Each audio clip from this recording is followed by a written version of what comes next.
J'ai toujours eu très peur de ma cave. Entre les bruits étranges, l'odeur qu'elle dégage, elle est très glauque. Y passer plus d'une demi-heure par jour est un véritable supplice. Mais que faire quand on est obligé d'y aller, justement, au moins une fois par jour?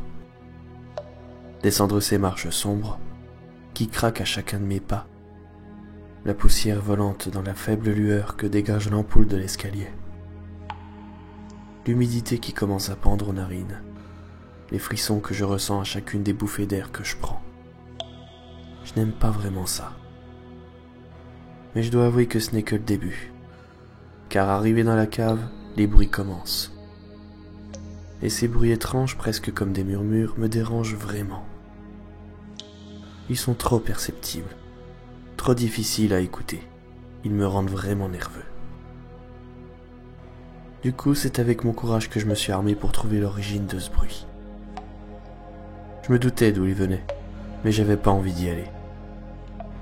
Je ressens toujours un malaise quand j'ouvre cette porte au fond de la cave. L'odeur y est répugnante, bien plus forte, de telle sorte qu'elle vous prend aux tripes dans les secondes même où vous avez franchi la porte.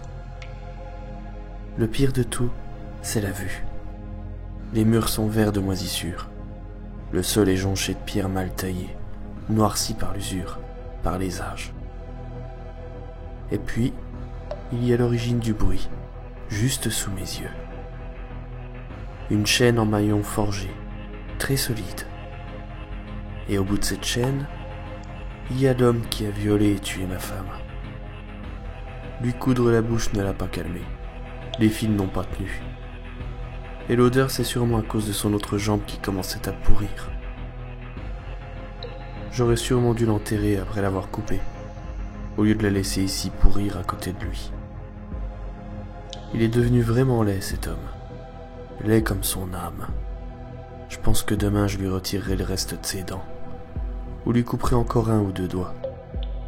Et s'il continue d'essayer de crier, je vais lui faire oublier ses 10 jours de captivité. Allez, il est temps de recoudre ses lèvres.